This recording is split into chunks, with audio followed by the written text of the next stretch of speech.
Get a red dot, though. Never thought of it. So I'm just going to put this crap on today. It's spark plug. Roy likes it. Yes. You going to share it? Am I going to? It's from Bare Minerals. I don't think they make it anymore because I bought it about 10 years ago, but I still use it. It's probably like, I'm going to get some health issues or something from all this. I should probably throw it away, actually. When you can't read the label anymore, I would suggest you throw it away, but no, I'm just now using it, so I don't think it really counts. Oh, and then maybe is there next a shelf week, life on that stuff? there should be. I mean, it touches your mouth and then it sits in a container for however long. That's kind of gross. Why am I using And this people crap? are worrying about coronavirus know. and spreading that. And well, let's put 10-year-old makeup right. on her. We don't care. It's not 10 years You're old. worried, Miss Germaphobe over here. Oh, no, I'm wondering why the hell I'm wearing it. Oh, and everything. What if 10-year-old. take it off? Oh, well, 10-year-old lipstick. That's No, fine. it's probably only like 5. It's probably got mold. But you know what? I and do germs recommend and everybody bacteria.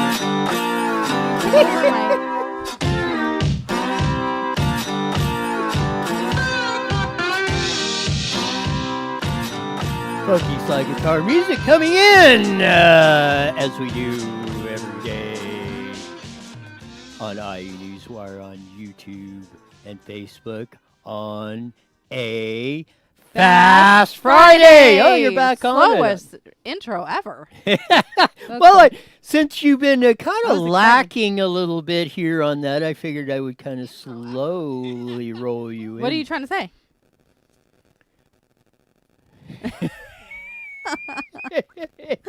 Well, one way to stump them. Forget to turn down your audio. That works. It's your fault. You messed up this whole show prep. Anyways. What was I going to say something. I forgot what it was. It's never good. So, what? Ding, ding, ding, ding, ding. It's gone. Oh, my gosh. Things you should never do on a talk show is forget what you were going to talk about. Yeah, kind of a prerequisite. Yes, I say that. That's not a good thing. Yes, it's not a good thing to sit there and go.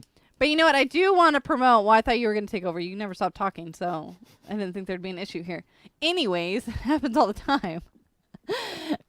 Monday coming up, I would like to run another contest. And one of your questions I kind of liked is, guess how many chapsticks, lip glosses, or lipsticks I have in my purse. So y'all can ponder on that now. I like that idea. Yes. And then I'll have another question for you guys. I don't think there's here's a little clue on that. I don't think we've ever had. I don't think there's numbers that have ever been come up that are high enough that you can guess the number. They're not that high. It's not that high. That. I mean, we're talking low hundreds. How are we going to verify this? I'm not a liar. I don't know. Maybe I got to think of the legal side of it. I can count. I'll pull them out of my purse and count them. I'll count them and then, I don't know. How are we going to do that? Yes, because you chicks have all these little pockets and things, and in there I have one pocket that my lip and then you pull glosses stuff go out into. and oh, I didn't know this was it. Oh, the 10-year-old spark plug lipstick that was sitting back. It's been in the same pocket in all my purses. Every time I change a purse, I always buy like that one, and then that one will be like my favorite for like a couple weeks, and then you come on a talk show, you have nothing to talk about, so then you just start pulling out random crap out of your purse, and you just go with it. Oh, now hopefully we haven't run everybody off on this whole deal, and we're gonna have Mark MEUSER coming up. We don't know what we're doing. No, of course not. That's what makes this all work. If we knew what we were doing. And I do want to talk about Ellen's thing. Can I talk about that really quick? Go ahead. Okay, I can, right? Okay, Ellen DeGeneres. I think she did a video, but the video was removed, and she had put in I think this is what she said in the video. One thing that I've learned from being in quarantine is that this is like being in jail. Is this what it is? She said. It's mostly because I've been wearing the same clothes for 10 days and everyone here is gay. So she got this poor girl, and I love Ellen. Anyone that doesn't love Ellen, you're just crazy. Gets so much backlash from that post. She had to remove it. People were pissed. But here's the thing. No. Here's the thing that pissed me off the most. Was someone would put except that jail can practice social distancing, and they don't have enough water, toilet paper, and they're going to die at exceptional rates from COVID-19. So we're mad that this girl made a joke about it being like jail for all the inmates. Why are we mad about that? I think people are mad because of this. That's not jail. But, I mean, I can see where she feels. She was trying to make a joke. I mean, every day she's doing these little videos just to bring some laughter and joy. I mean, this girl's been hit left, right, front to back during her entire career in the media. And then to get that pissed off and compare her to inmates. Like, these people robbed houses, murdered family members. I mean, God only knows what these people have did. And we're upset for them? It doesn't make any sense. Yeah, but the oversensitivity to this It's stuff, sad. and even the subplot of that, the jealousy of it. So yeah, so she lives in probably, she's probably because she sits in a $17 million yeah, home. she But you know what? Good for her for going out and making that Exactly. $17 million to sit in that hellhole and feel like she's in jail. So instead of taking solace in that and thinking, well, yeah, there's still Ellen pisses who's me off. sitting in a $17 million mansion, locked up and stuff, and she's going bat blank crazy, cabin fever, of the same As thing. us all. As us all. Doesn't So- matter what you're sitting in. Exactly. So if you think that just because you have a $17 million beach house on Malibu or wherever the heck that is, and that they're suffering from the same. Now, of course, they got better toys to play with than you and I and everybody else, but they're still suffering from the same things. And this is what we're talking about. Not taking away your freedoms to move about. It doesn't matter how much money or fame or how famous you are in this condition, you take your civil liberties away and you got nothing. And this is what we're going to talk about coming up as soon as we get Mark Moiser on the phone. Because we had him on about a week or two ago about the Gavin Newsom, right after the Gavin Newsom, May 19th, what is it, about a week or so. Mark put up a video about, how, in his opinion, and he's a constitutional attorney, that that order, the way he wrote it, he didn't have the authority to write it, and it wasn't a mandate to stay home and da-da-da-da-da. Well, amongst in the meantime on that, and do that. Do we have Mark on the phone yet, Jesse? Oh, okay. I just wondered if we had that. But in the meantime of that, we had the last Saturday, we had the Riverside County Health Director who put the kibosh on all of us in Riverside County. So you can't go to your parents' house or nothing. You can't basically leave your home except to go to outside, and then you got to wear a mask and da-da-da-da-da, and basically, imprisoned us in our homes even further than we were. So he filed he had in the meantime this week, I think on Wednesday, he got a client, the Center for American Liberty. He sent a demand because San Bernardino County put the same thing. No church, and churches, and I heard some other ones are that churches are, some churches still wanted to have Easter services coming up, which is this Sunday. Today's Good Friday. So they ran all the stuff on that up and down they sent the demand letter to Riverside County and San Bernardino County. Well, Riverside County in a 24-hour demand letter to rescind the part in the churches citing the Second Amendment of the Constitution, and Mark will explain that when he comes on. So the good news is, and Mark will report that as soon as we get him on, that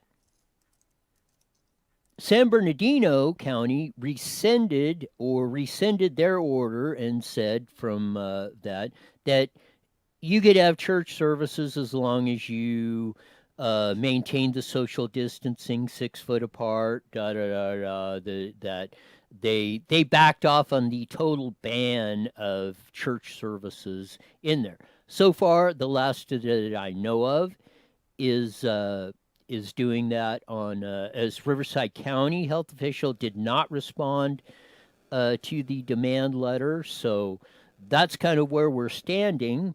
So I don't know what's going on. As to if they can still have church or not? Yes. They haven't rescinded the order, responded to his letter, or anything else. So Riverside County, the order is still in. San Bernardino County has has backed off on that. And I'll read you while we're trying to get Mark on the line.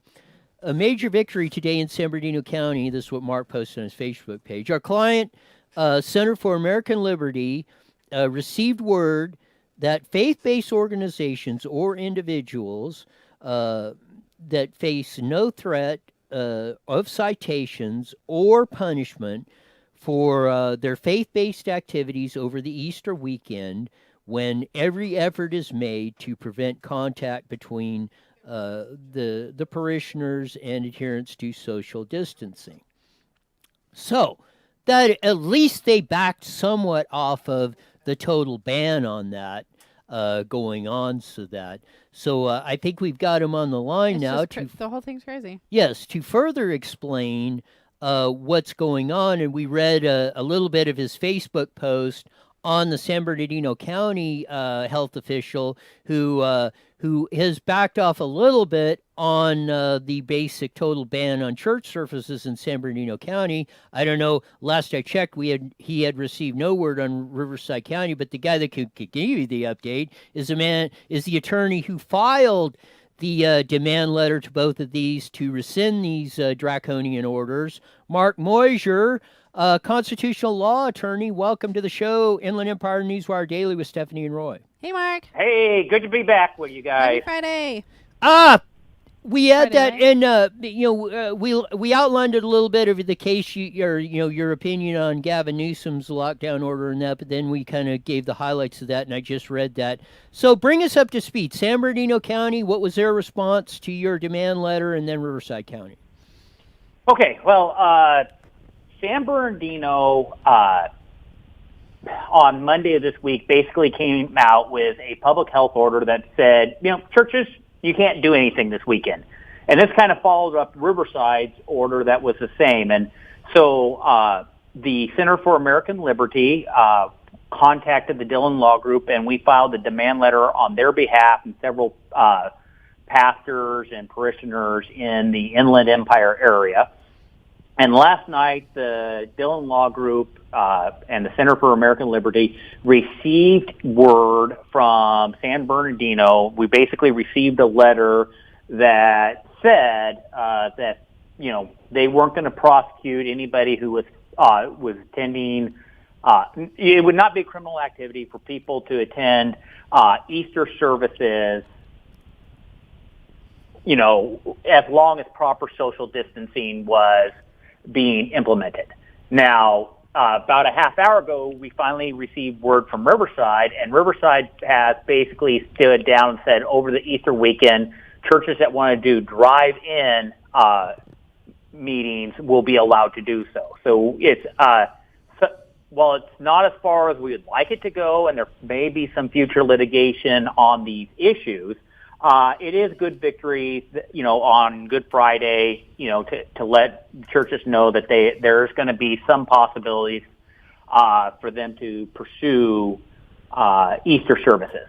So this is breaking news apart on Riverside County on IU Newswire Daily, that Riverside County is now rescinding parts of their pretty much total ban of church services on that, not going as far as Riverside County on that. So, I mean, at least that is good. At least in my opinion, that's good news. At least they're moving from that. And I got to applaud Dillon Law Group and the American Center for Liberty for filing for submitting the letter on behalf of all of us, because with this stuff on the broader context, it needs to be talked about and all that, like we did with the governor's order, everything. But you got to start somewhere with this, and at least they're acknowledging now. Well, maybe we went too far with this stuff, and we're backing up a little bit. And hopefully, this is the first domino fall that lets all the rest of them go down. What do you think? Well, this is what I'm going to say. I know that it was the people of the Inland Empire who said enough is enough. And they inundated the phones of these county supervisors saying, why do you allow a marijuana dispensary to be open? And right next door is a church, and you are not allowing the church who's been around a lot longer than a marijuana dispensary. why are you not allowing a church to practice the same social distancing regulations and operate on Good Friday, Palm Sunday, and Easter Sunday? I mean, this is a major ordeal to infringement on your religious liberties that's been going on by Riverside, San Bernardino, and actually many other counties have followed suit, and that's probably why there's going to be some serious litigation that's going to follow in the near future. But the good news is that we did not have to file in court today, that the counties heard the voices of their constituents and said, oh, it's an election year, and we would like to be reelected to our position, so maybe we need to listen to our people. And oh, by the way, lawyers are sending us very nasty letters about all the unconstitutional stuff we are doing, and if we don't change, we're going to end up bankrupting our counties. Maybe we need to rethink what we're doing here. And that would be a good thing in my view. And let's kind of take the context. That was a great analogy, I think, of the marijuana dispensary that's operating right next to the church, and they're allowed to. What about just normal day-to-day operations? Our studio happens to be right next door to the Catholic Church, one of them in Moreno Valley. And they have gates closed, nobody coming in, nobody since this whole thing happened. Now, why couldn't they do their normal? Because there's something going on there all day. I mean, people are in and out. They got a preschool and doing whatever they do over there. You know, there's activity going there pretty much every day of the week and doing their normal operations. Now, what precludes any church, Catholic Church, any church from doing their normal operations if they practice the social distancing and do that? Why did we have to have bars and gates in front of our churches while, you know, if you want to get stoned, it's Katie barred the door? It's a pretty sad ordeal. I mean, as you had me on a couple of weeks ago, we discussed how really the law does not allow these public health officials to be quarantining the entire area. Right. You know, an example I didn't give you then, but I'll give you now. We've all heard of the bubonic plague. The most deadly plague of all time, lasted 500 years, wiped out 70% of the population of Europe. You know, just a pretty bad, nasty thing. Did you know that 9 people died of the bubonic plague in San Francisco in the year 1900? Really? Did you know that the public health officials said, we need to quarantine Chinatown, where all 9 of these deaths occurred? We're going to shut down 12 blocks and quarantine and make sure that this thing is done and out before we allow anybody in or out of Chinatown. And the court said, hell no. Really? You do not have the authority to quarantine 12 blocks for the death of 9 people. Now, let's look at Riverside County and San Bernardino County. Right. I believe there have been 54 people who have died out of a population of 4.8 million. Right. Yet we are completely shutting down these counties. We are shutting down the churches. We are shutting down the golf courses. We are shutting down private businesses. We are shutting down restaurants. In fact, we are forcing everybody into small areas like grocery stores and marijuana and laundromats, which are the essential businesses here. We're forcing everybody to go to very few locations, which actually may help the spread of this disease even faster. But that's a whole nother thing for a whole nother day and a whole nother topic. I'm not a doctor. I don't pretend to play one on TV, but I do law, and I do focus on political and election law. And you know what? At the end of the day, there's going to be some serious ramifications from all the things that are going on. We got a nice couple victories today, first in San Bernardino, then in Riverside County. And it's good that we had clients like the Center for American Liberties. And for your listeners, if they want to follow this Center for American Liberties, they can find them on the web at libertycenter.org. But what we see here is that there is a mass abuse of power going on, and there are few people right now who are standing up and fighting. I mean, I'm getting calls almost every day. People are inquiring, and unfortunately, to get a lawyer to go fight on your behalf, it does take resources. We at the Dillon Law Firm have multiple constitutional attorneys who we're able to put together in a very short period of time, get out this demand letter, which would have taken many other firms a lot longer to do because they don't have the knowledge of this topic and didn't have the ability to bring 4 or 5 constitutional lawyers together to examine everything and write a letter and get it out the door as quickly as we were able to do. So, whether you're a business who has been shut down, whether you're a church, this government is a tyrannical government. And it, over the last week or so, it's kind of reminded me of the movie, The Magnificent Seven, where, the tyrants are coming in and abusing the local villagers and taking away their children, taking away their men, and, just abusing everybody with their power. And eventually the villagers said, you know what, we're going to go out and we got a little bit of money and we're going to go hire a gunfighter who's going to fight for us. And those gunfighters came in, they taught them how to fight, and they whipped the bad guys, and everybody goes, everybody lives happily ever after.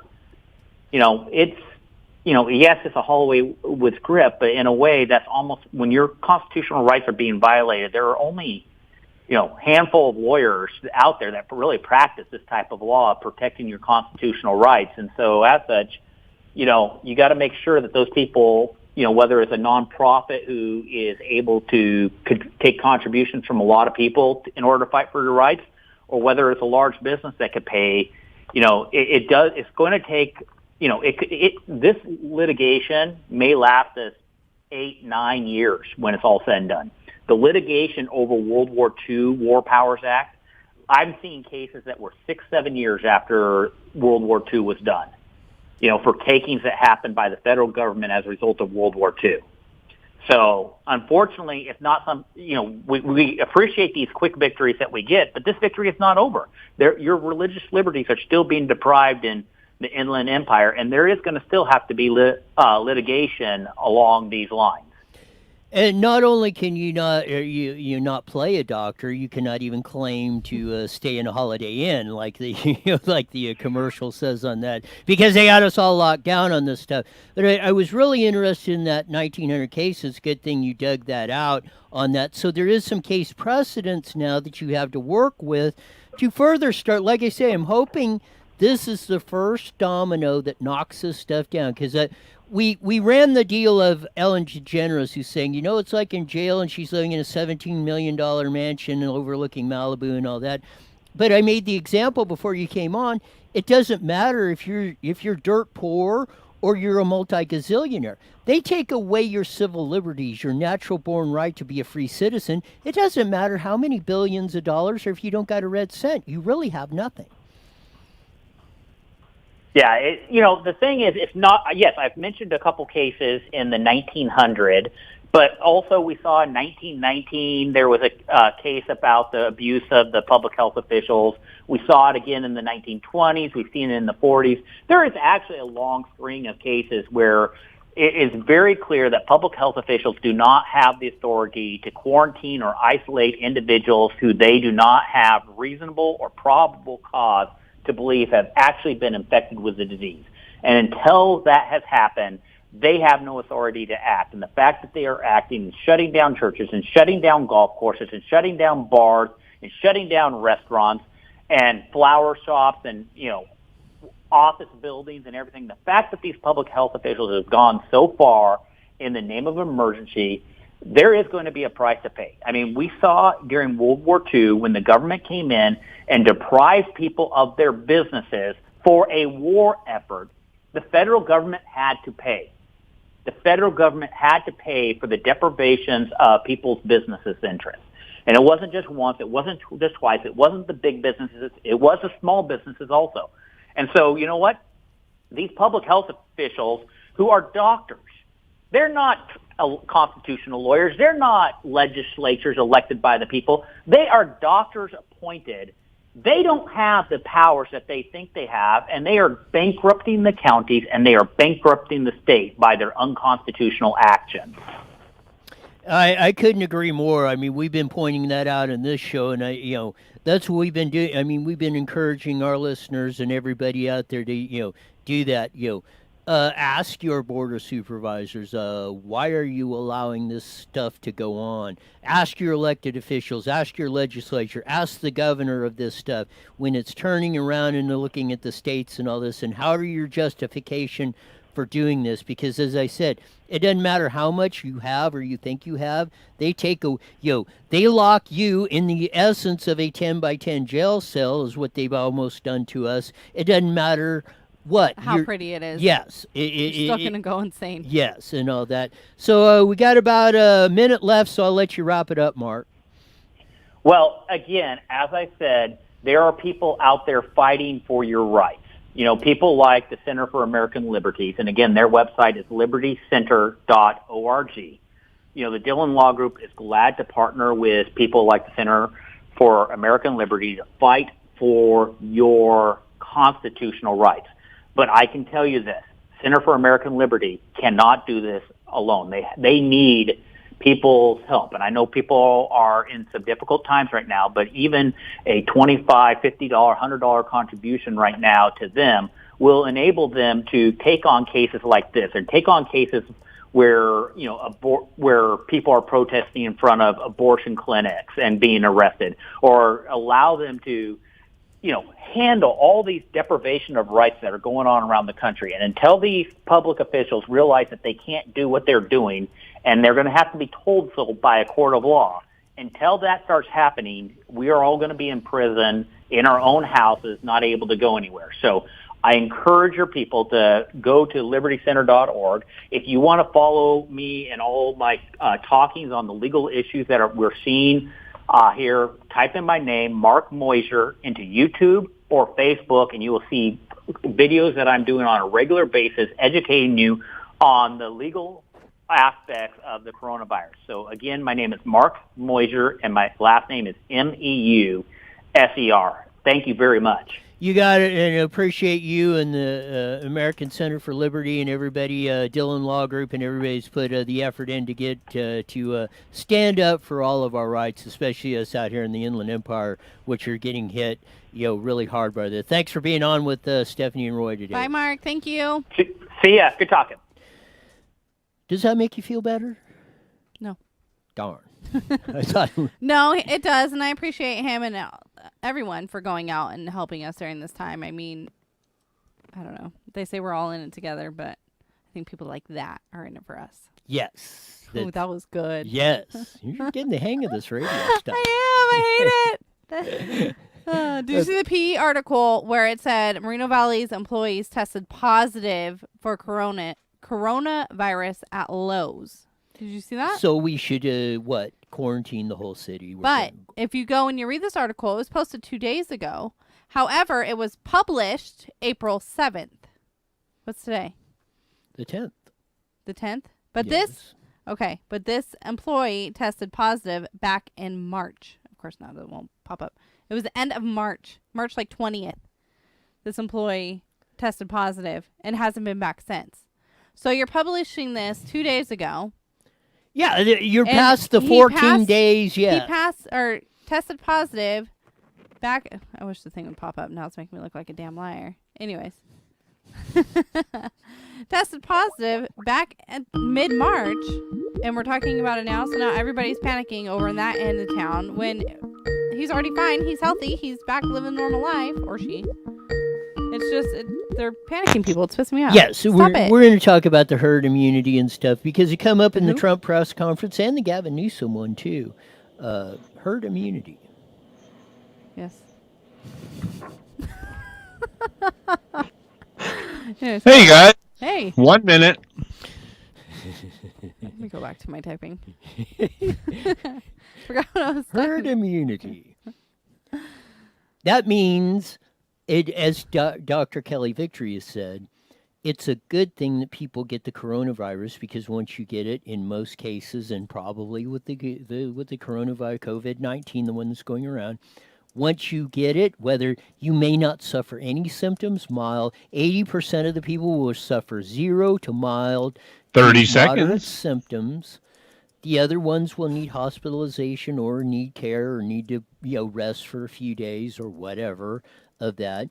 But what that does, what herd immunity is once you have it, like you were talking about the chicken. All right, here we go. You're not going to Chicken get it pox, again. Smartphone apps. Go to KMET1490am.com and download your free phone app today. IE Newswire Daily is on the air. The following is a paid program. Views and claims expressed are those of the program producer and are not endorsed by this station. Opinions expressed not necessarily those of the radio station, its employees, or guests.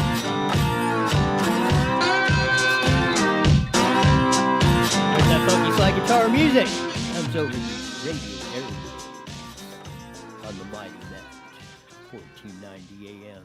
The broadcasts all over the Inland Empire as we do. And we got some good news today in the Inland Empire on a Fast Friday. You aren't as enthusiastic on this one. Because you're scaring the hell out of me. Why am I What's going on scaring here? the hell out of I don't you? know. I got good news. We had good news. We had Mark MEUSER on in the first half hour. great. He's a constitutional attorney for Dillon Law Group. Sent a demand letter earlier this week to the public health officials of Riverside and San Bernardino County, who put the draconian measures on, banning not only locking us basically in our houses pretty much, but said you couldn't have church services over this coming Easter weekend. Both counties have now backed off a little bit, San Bernardino a little bit more than that. We will put the links into the comments section where you can look at Mark MEUSER's website. What is it? Center for LibertyCenter.org. LibertyCenter.org is the organization that was the front organization that Dillon Law Group and Mark MEUSER followed the demand letter. They did back off. They said as long as, I think San Bernardino said as long as you practice social distancing, you're fine with Easter services. Riverside, and we just broke it on this show like a half hour ago, they had just sent in a letter. They were a little bit behind, but they just sent a letter to them, not going as far as San Bernardino County, but said, I think, allowing drive-in services this Easter weekend. So they did back down a little bit. Now, it's not over. As Mark explained on the show earlier, that, there's still issues of that. He has case precedents. He had 4 of them. He brought up one interesting case in 1900s in China when the bubonic plague epidemic in Chinatown broke out, and the public health official tried to quarantine a 12-block area, of that, and here. You're killing my train of thought. And you want to deliver the correct facts, man. yes, tried to quarantine a 12-block area, and the court not only said no, but hell no. And then he said there's some more cases going on, and this is not the end of this. Like I said, hopefully this is the first domino dropping in stopping this insanity we've had going on with this whole COVID-19 coronavirus scare, in my opinion. And that's why we're bringing you the rest of the story, the other side of the story, the Dr. Kelly victories, the Mark MEUSERs, and all that of that. Let's get this other opinion on there. They really do make me feel a little bit better. Make me feel a little bit better hearing the things they have to say. I was drinking my tea. No one wants to hear me. But you know what I found was really cute? I'm going to totally throw you off guard right now, and I'm not even ready to talk about it at all. But in Georgia, a bar owner who's owned it, bought it from his mother, and then is now owning it, had to let go of all the staff. But people would come in and place dollar bills. They would sign it and place dollar bills on the wall. Took a week and a half, took down all that money, which ended up being $3,714, and gave it to all its employees. Isn't that beautiful? That's absolutely. And I mean, I love it. At the appropriate Over the time, 14 too. years to remove all that money and give it to your employees. I mean, that's just, I love it. Which, the lesson in that, it's always good to have some savings for these rough times. Plastered on your wall. Yeah. But well, then, however you say it, if you have money in the But they bank. wrote on it. They signed their name. So, like, imagine these employees that want to go and use the money, and they were told no. But that shouldn't happen. Nobody do that. Have some gold buried back in the yard. Whatever. Dollar bills plastered on your. We're gonna come to studio next week with a little beep beep beep thing and shovels. They're called Geiger counters. Who? Thank you. We're digging up this Please. I caught it. I caught it. Well, that's dumb. No, it is, and I mean, no, even of that, Sorry, I just want to throw a feel good story out there. No, it is, but I mean, it has a good lesson to it. If they wouldn't have had the Look money at all that sitting, money. yeah, if they wouldn't have the money sitting there, look at how many employees Look at all that money. are not going to be, or that buys them some time, and that's a very good lesson. Is you should always have a little stash stuffed away in there to get you through these tough times like we're going through now. And so great story. Love it. Thank you. I think. It was cute. Now I wish I had a little bit of savings kind of sitting around though. No, I thought it was really cute though. That's a good boss. I wish I had a boss like that. So we and have chart. Okay. Here comes it. Here it comes. Beat the crap out of Roy Day. Oh, I always forget about my beating stick, and then you remind me. The deal. Have chart 1 ready on that. We'll get to we had the Trump press conference, the Gavin Newsom press conference up today of that. Something that came on, and Gavin Newsom said, of the deal, the Washington study was out there, projections it was going to peak this week in California. Gavin Newsom said he was, his projections are it's going to do in May. So he said, and we have released the information. So the Surgeon General of the California, or whatever the equivalent is the bald-headed, the tall bald-headed guy, I call him. And so pop the real screen up there. Okay, this is their projected, this is the model they were working on, the projected hospital bed occupancy in California if nothing was done before they put the order in on March 19th. So you can see it there about March, no hospitalizations. Boom, it's going up like right now. So about where we're at right now, we're in the 200,000 to 300,000 range is what they projected if there was no interventions. They have it topping out at 700,000 on May 5th and then going down and then not going till August before this thing finally plateaus out. So this is what they show you today, and this is what they showed you today of that. So this is the real world versus the projection. This is the little snippet that they gave you, and just give me the snippet of it on the 14, and then we'll play the video and see how these the three. You want a Three Stooges movie? We're going to give you that a little bit preview. So you see the white dotted line going up. That's the projection. But notice how they cut off the chart, and they only give you about 10% of the chart. And it doesn't go past about the first week in May. But you see a little bit of that line going up. See how it's almost to 300,000 where we're at today? Now you see the orange dots on the bottom? Right. That's our hospitalizations today, which are 2,841 versus a projection of 300,000 today. We have less than 1%. Now they're saying because we put these social draconian distancing and all this stuff, we cause that. But see the shaded blue, the light blue line? Their new projections are it could have been anywhere in that range. That was their new projection. Look at how far we are. They're still way off. Yes! Thank you!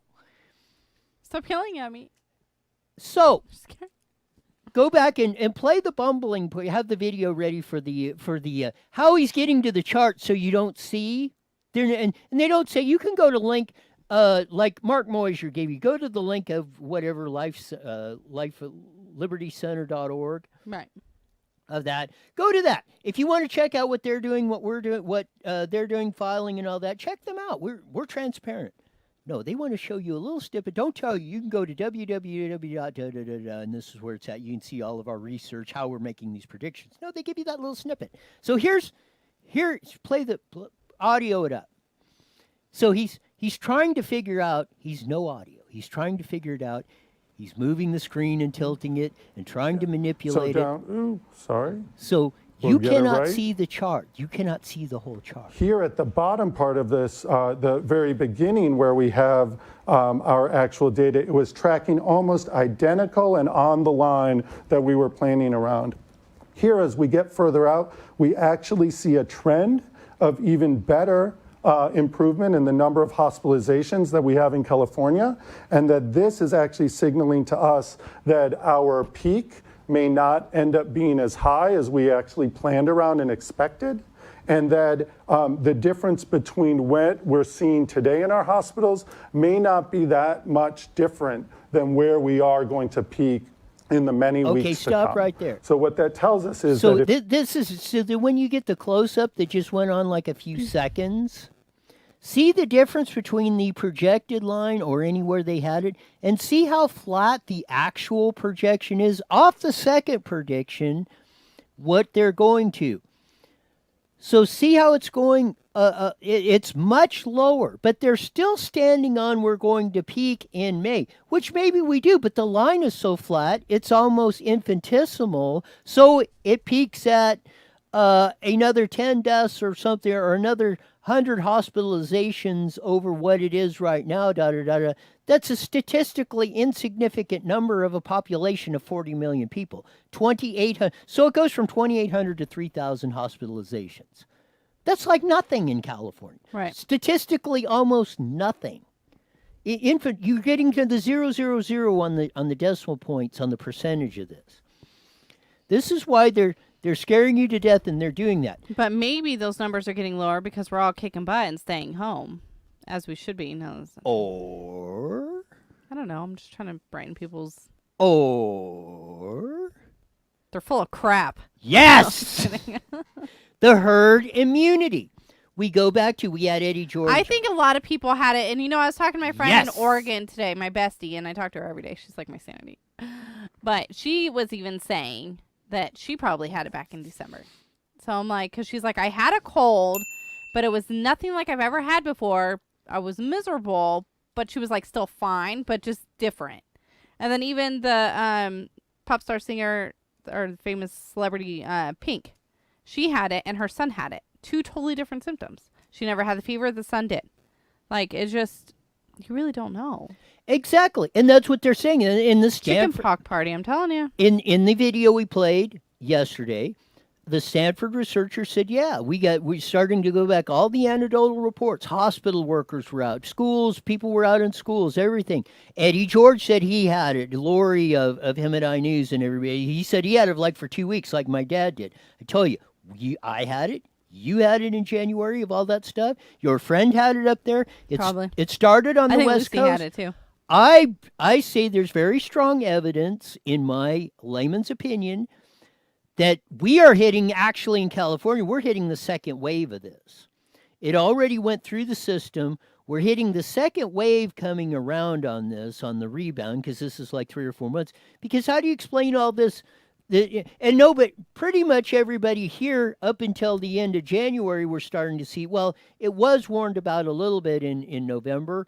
But I mean, really, in the end of January is when the United States really started coming in. Up to that time, nobody in the United States is concerned, knows what COVID-19, coronavirus 19, or any of this stuff is. We're just merry along, going on our way. Economy's And going like so great. many people have said too, so there's no more heart attacks, there's been no more car accidents, there's been no more deaths from Correct. all kinds of stuff. Like, And- where did all those patients go? And, well, yeah, they're closing the hospitals down, I mean, breaking them. But how are nobody dying except from COVID-19? Because, crazy. as they've said, and Dr. Birx at the Trump press conference, and everybody said, it doesn't matter if you died of a heart attack, went to the hospital, they did the odds, say you had COVID-19, you would be counted as a COVID-19 death when in reality you didn't die of COVID-19, you had a heart attack. It's like the deal that started this in Seattle. The 24 that died in the nursing home were in the hospice care. They were, the white flag was waving in there. They were about ready to see the checkered flag as it's sitting behind me no matter what, very soon. It wasn't COVID-19. Maybe COVID-19 sped it up for a week or two or whatever, but they were on their way out of this world. Right.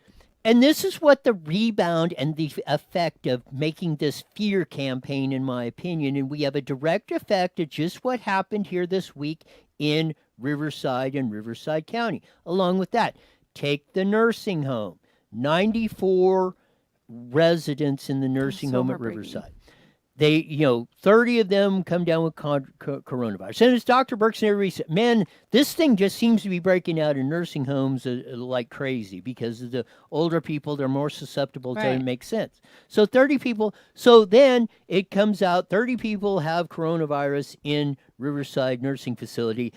Then the workers don't show up for 2 days. So now they had to take all 94 of the nursing home residents and move them into the hospital because nobody's showing up to work to take care of them because they're scared to death of coronavirus. This is yes, this is the danger of ginning up this fear, unrealistic, and I will disagree with her. I'm not taking with Trump because at the Trump press conference, and you can see it, it's right towards the end, on IE Newswire, go to the end about the last 10 minutes or so, a reporter asked him a question about the Sweden model, where they're not hardly doing anything. I think they banned gatherings over 50, but they have grocery stores. Only high schoolers are not going to school. Grade and middle schoolers are going. They're pretty much only high schoolers. Well, I don't know. I've done that.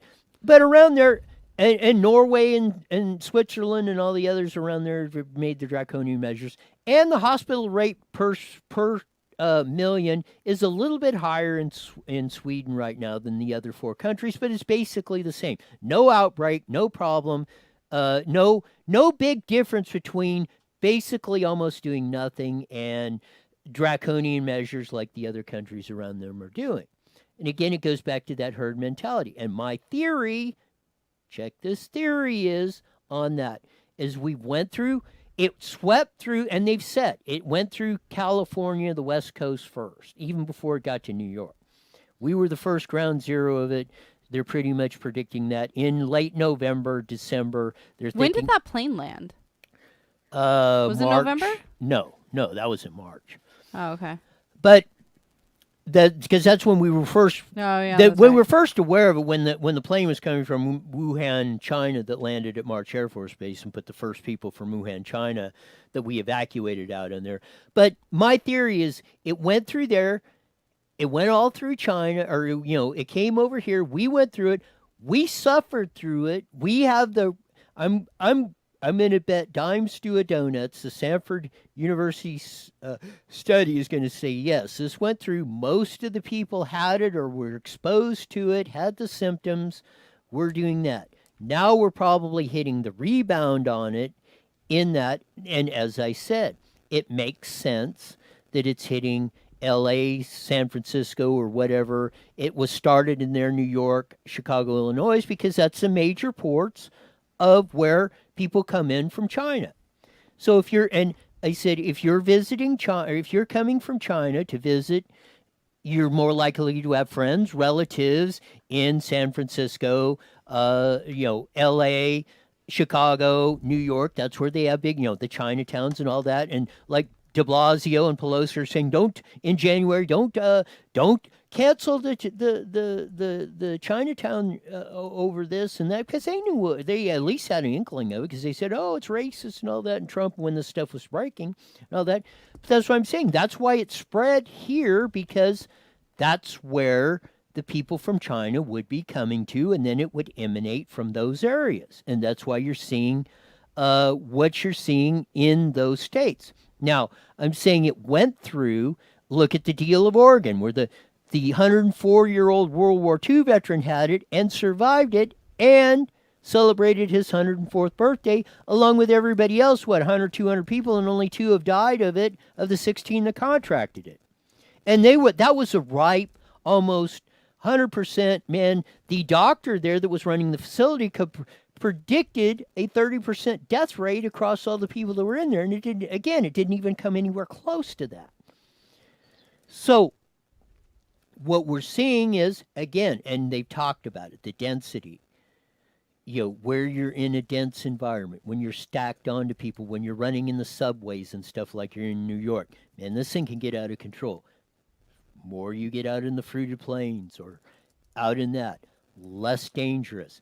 Iowa, North Dakota, South Dakota, Nebraska, Arkansas, which haven't done anything and are out there, Utah and Wyoming and Oklahoma have not done anything statewide, but have a few cities that have that. No big outbreaks of this stuff because they probably either had it or looked at it or went through or whatever, or it just didn't get in those areas much.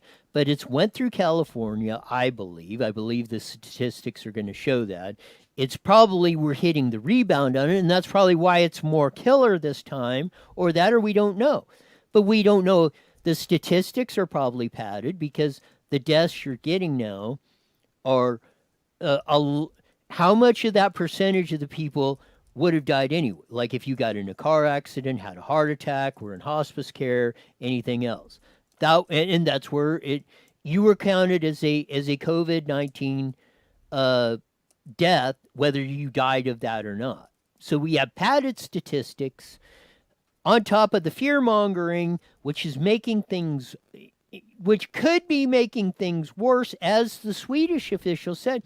We're not, and analysis that are going all across the board of, okay, we're not going to know this until after the fact, but we've got these little laboratories. Okay, maybe and the people and the officials in Sweden said, if it starts getting out of control, we might start ratcheting down or putting more measures in, but we're not seeing it yet. So we're not prepared to do those. And as it said, we might have more initial deaths off by what we're doing, but down the road we may have less because our herd will be, it will have went through our community, and most of the people are immune to it. We won't suffer the long-term effects of all of this economically and anything else, as we ran the clip yesterday of Attorney General of the United States, William Barr, and came up at the press conference again at the Trump deal. Again, he said, because they kept pushing him on the whole deal of what do we do in one death and you can't prevent that? And he says, are you going to listen to the experts of Fauci and Birx and he says, I'm listening to everybody. I'm taking it all into account. And he said one thing. He said, this is going to be the hardest, most difficult decision I've ever had to make in my life, meaning opening the country back up, or when we start releasing this, or when we start looking at that. But he said, I'm going to take all the factors, looking at it, long-term, economic damage, all this stuff versus the short-term and all that. And he says, I got to make that call. And he says, it's going to be very difficult, but I'm going to get all the information I can and make the best call I can. And that's all you can ask for. And I hope he sticks to his guns to that. I hope more of them will look at that. I hope Gavin Newsom and his guys will actually give us the real information on this stuff. And hopefully we can come to a conclusion on this stuff much sooner, because we don't need this thing to go on into July, August, September, and everything else. Amen, brother. I think you hit it spot on. I don't even know what to say to that. I mean, what can anyone reply back to that? Anyways, I want to talk about Legal Shield. Talk about Legal Shield. You want to talk about Legal Shield? Talk about Legal Shield. Because not only can you go to libertycenter.org, you can also go to Legal Shield, where they give you ability to talk to an attorney on any personal legal matter without worrying about high hourly cost.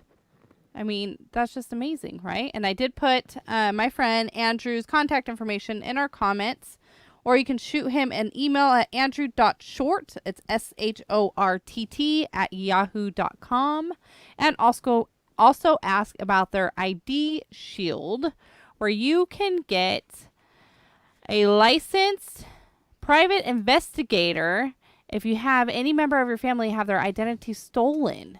I mean, how awesome is that? Nice service that you can get. Yeah, you can sign up and ask questions and stuff from an attorney on that. So without costing you $200, $300, $400 per hour for talking to a personal attorney on that. So could help you keep your butt out of trouble someday, or save you a lot of money or heartache or grief in that. Especially for those with their ID. I mean, I love the ID Shield. And mention that you heard it on IE Newswire Daily. A licensed private investigator? That's awesome. Well, there you go. I know. Check it out. You might like the service. You might not. You're free to choose. It's your choice. I know. But we'll give you the we want to support local businesses around that are doing this, any kind of service of that, because most everybody's in a pickle on this whole enchilada. And that's why I say we got to get this thing turned around. We got to get back to work. We got to get back to normal operations. And I was talking to a school board member. Guess what? Big surprise for all you think. A school board member from, not only a school board member from Moreno Valley Unified School District called me and said, you know what? I've been having withdrawals because you haven't been coming up to the council meetings, and I missed hearing your voice. He doesn't understand sarcasm. I can't even say it right. Dang it. No, we had a good conversation. That's kind of what the conversation was about that. And, and it will be hopefully it will be a future agenda topic. We were talking about, some of the kids of that, and especially the more unfortunate ones or challenged ones that might not be quite up to speed on this, and we need to make some accommodations for them. In these are times when you either got to suspend the rules, adjust them, or make accommodations for things, because we're in circumstances not all of us could have anticipated. So there are times when you've got to modify the rules or take in rare exceptions, and this is one of those. And hopefully we'll all get through this, because like I explained, or I said, this school year's probably toast, but we really need to be concentrating. We really need to have a plan, whatever it is, about the middle of August when the next school year is, that we have this all. Don't say that. We have this all in place, and the kids are Take going that back, back, and we're all doing that, But hopefully we'll all work it out. We got some good news in the Inland Empire. And you know what? We wish everybody a very happy Easter. Yes. This Sunday. On Enjoy that. it with the people you love, some family, not too close. And happy National Siblings Day. I love all my siblings except the one that we adopted. Questionable. With that, we're gone.